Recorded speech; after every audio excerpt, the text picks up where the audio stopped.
Hey folks, welcome back to Game Garbage, where we take a look at games, chat about the gaming news in the industry, and of course, stream for fun. Today, we're going to be talking about Nintendo and their Switch 2. And while I think the Switch 2 is a fairly good console, it is replicating some of the issues or mimicking or mirroring some of the issues that the Wii U had. And I think if Nintendo is really not careful, which it may already be too late, I think they might have another Wii U console. Now, before you totally freak out, no, I think it'll sell more, of course, than 13 or 15 million consoles. But I mean, the Switch 1 sold about 152 million, and I think they'll sell under 75 million Switch 2 consoles globally for the entire lifetime of the Switch 2 console, which is like another 8 years. So that'll be what, into like 2033, 34, something like that. And I'll get into the reasons here. And then I also want to share that Nintendo is damning their players when they're not even doing anything wrong. So yeah, you're guilty until proven innocent, which there's really no way to prove your innocence anyway. And we'll get into the EULA as well. So yeah, this is kind of wild. So confusing controllers. So we don't necessarily have that type of an issue necessarily, but we do have some confusing accessories because some of them are paywalled for their usage, like game chat and the camera and some of that other stuff. You have to have Nintendo Switch Online. Perplexing gamepad. No, everything is actually pretty straightforward, but like their thing to show you all of the features costs $10, which is pretty frustrating. Minimal third-party support for the Wii U. Well, that's complete opposite this time. We have minimal first-party support. Launch day is only Mario Kart World. In another month, we get Donkey Kong Bonanza, and then we still have Pokemon Legends at the end of the year, and then also Metroid Prime, hopefully, at some point. But there's really not too many games after that. And there's a lot of IPs that are missing, like the next Zelda game, Animal Crossing, Star Fox, Super Smash Bros. Like, we're missing all of these kind of like big IPs. And we just had a Mario Party, so we're probably not going to be getting another one for, again, quite a while, so that Jamboree can actually sell. I would say, yeah, definitely minimal first-party support. Third party's definitely there.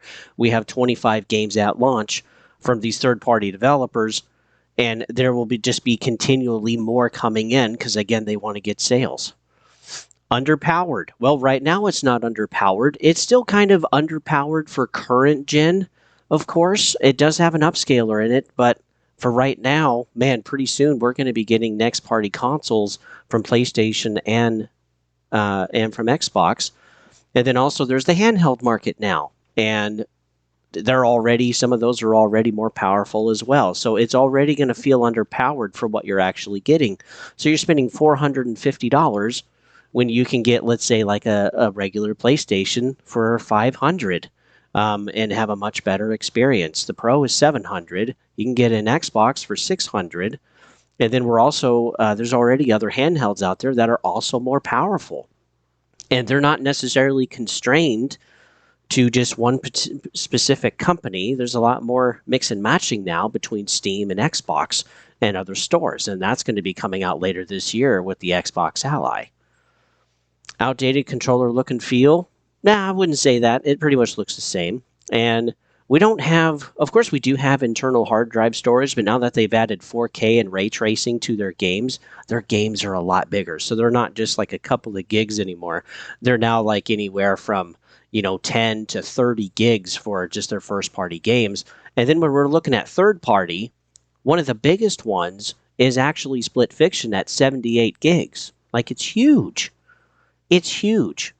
We also have Cyberpunk at 60, and we also have Yakuza, I think, at 58, if I remember correctly. So, like, 256 gigs is going to go really, really fast. And again, expensive for what it is. I would agree. We have issues with paywalling. We have the cost of everything else, like Joy-Cons that still are getting stick drift for $95, the camera for $55. We have a limited edition camera that's representative of a Mario plant, right? For roughly, again, $50, but it's a 480p camera, which is awful. Some of the other features that they have aren't really there. And again, the best aspects of the systems are playing the old Switch 1 games. So it's almost like a Switch Pro. It's not really a Switch 2. Failing casual gamers. Again, we don't have Animal Crossing. We're missing a lot of these first party that people are hoping for and expecting. We're still getting a few, but again, they're not coming at launch. People are going to have to wait. So it's not really worth buying right now. It'd be okay to wait, a year or a couple of years until there's actually some more options out there. But then again, we're also looking at that variable pricing. Casual gamers don't want to pay $80 for a video game or 70. 60 was expensive enough because generally the prices don't go down. And then too, it's like their core gamers, again, are all focused on these IPs from Nintendo. And while we are getting a few of those, they're pretty spread out.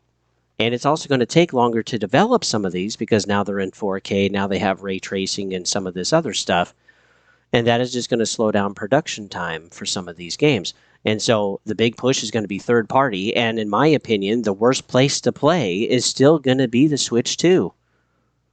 In some cases, the Steam Deck is even going to be better.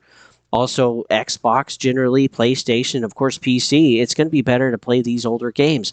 And while people have already played these older games like Cyberpunk, do you really want to spend another, $60, $70 to replay the game again on a handheld mobile? Why not just wait until you actually own a handheld and you don't have to rebuy the game because you already have it on Steam or you already have it on Xbox? Or it'll be coming to Steam soon enough, like with what PlayStation has been doing. So again, I think they're leaving out a lot of their core gamers. And then, there's a few extras compared to the competition. Again, I totally agree with this. The Switch 2 is completely designed to constrict and restrain players pretty much as possible and have them pay through the nose just because they want you to. I really want to talk about the Switch 2 and the bricking that's happening, which I think is kind of insane because these people aren't doing anything nefarious. Maybe some of them are, but not all of them are. And so Nintendo is damning some of their player base simply because they assume they're doing something wrong. So we won't watch the whole thing. I'll link this down below so that you can actually watch it. But this is kind of insane. It happened. I saw earlier today some people posting on Reddit that their Switch devices were getting banned. I figured, let me see how mine's doing. I didn't do anything wrong. I just tried the Mig Switch on the day of the Switch 2 release, and guess what?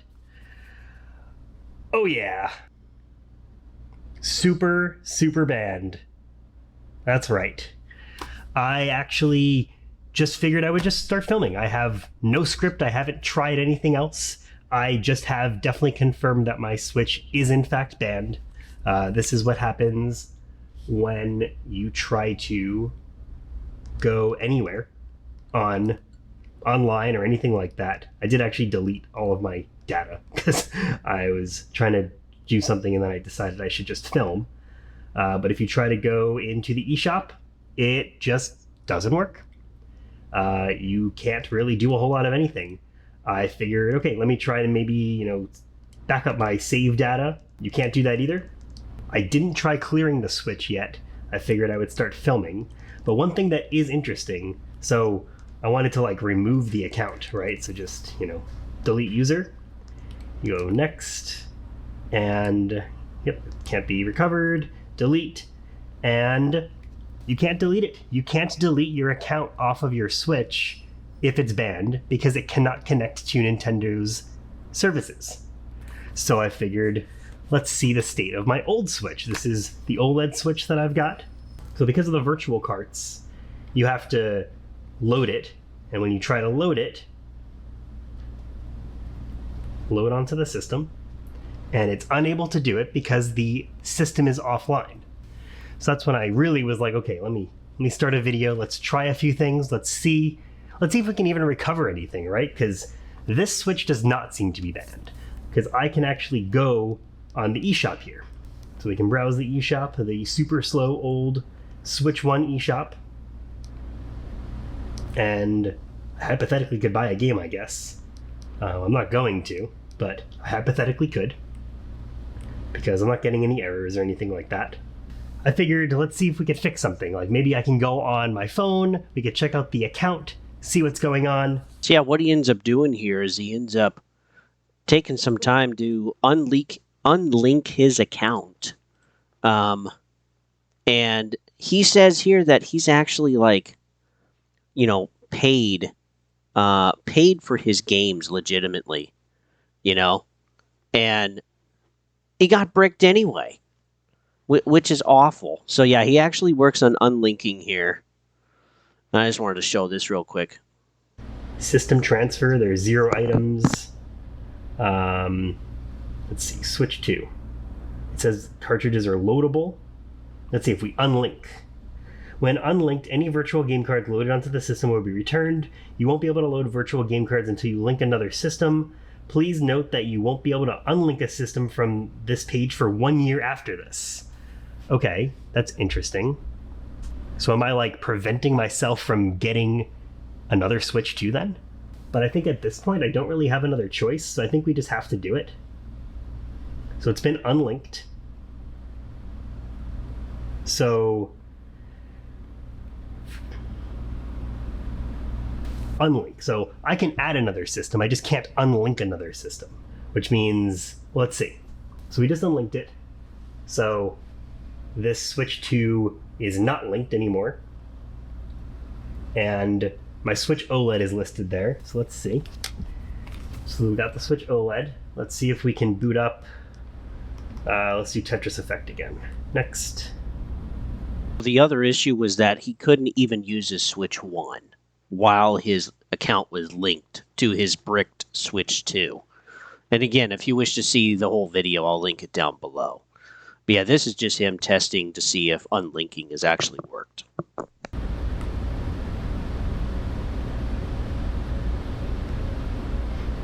Okay, so it actually is good. So the virtual game has been loaded, and we can boot up a game, hypothetically. And let's see. It's probably better for us to try like Kart or something like that, because then we can try to play online. So let's do that. Mario Kart 8. Let's close this. Let's load. Let's load the game.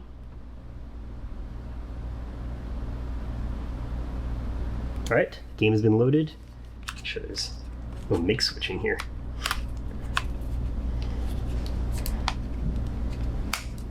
Nope, no cartridge, so we should be good. I guess we have to download the update. I don't think we have a choice. If we ever want to go back online, we gotta do the updates. So hard. I thought maybe I could like back up my saves or something like that, but looks like no luck. So, I mean, we probably can just restore this one to factory settings now. So that's also another thing that I'm going to do in the meantime. We'll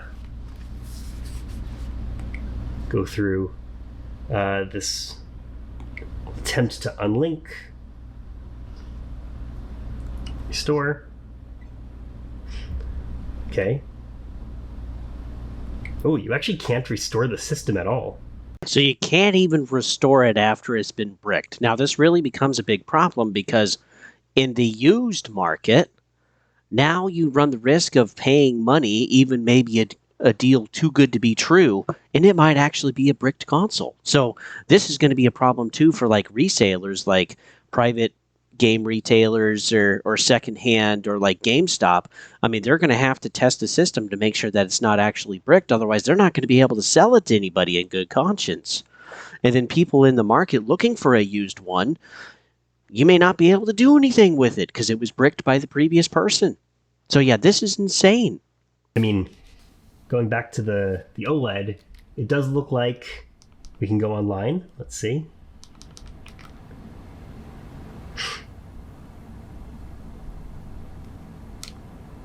Let's join a quick game.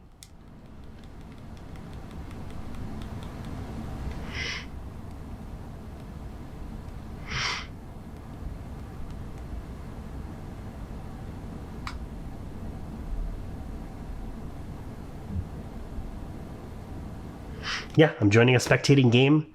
It seems like it's fine. So yeah, this is really crazy. So like, yeah, if you unlink your system, you're able to use some of your past hardware. But while stuff is linked, you can't even use your Switch 1.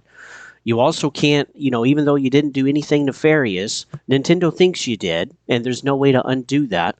And where you did the quote nefarious deed, that console is bricked like forever. You can't do anything with it. It's just a dead $450 brick. And what about if there's other third party stuff out there that we don't know about yet, where Nintendo like, oh, you're doing something wrong, you're modifying, you're pirating, you're whatever, and then they brick your console. And so yeah, there may be more issues out there besides just the MIG switch. And now the MIG switch also has a version 1.2, supposedly a loophole, but again, Nintendo can just firmware patch loopholes and brick more consoles down the road anyway. And so yeah, it sounds like it's not immediately bricked, but like it's bricked the next day or like a couple of days after. So it's like they constantly have something that's checking all of their consoles, and then the next day, a little teeny patch goes out and your console's bricked or goes out to those accounts or consoles. So yeah, as long as you're unlinking stuff, you can, use your Switch 1, or you can maybe even hook up other Switch 2s in the future. But again, who's going to pay another $450 after getting bricked? Man, like this is really a different world, and it doesn't even feel like Nintendo anymore.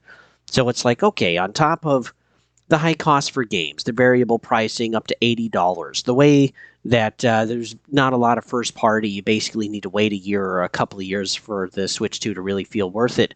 The biggest push too for them is all of the third party stuff. Again, they didn't add 4K or ray tracing for their games. They added it so that they could play the third party stuff. And now there's tons of third party, but those are all like key cards, except for Rune Factory, I think, and then also Cyberpunk 2077.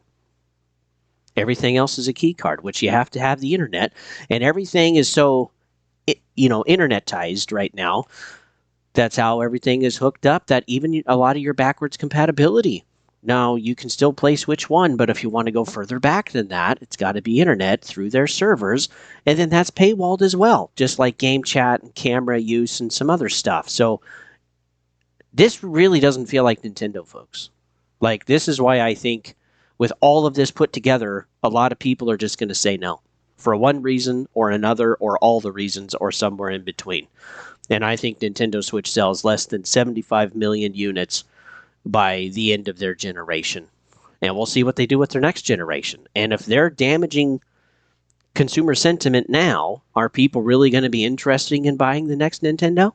They'll probably be more leery about it, and that's going to affect them too. Like we've already seen with the Xbox One versus Series X sales. So yeah, sentiment doesn't damage as much for the current generation, but it does damage it for the next one. So we'll see what happens.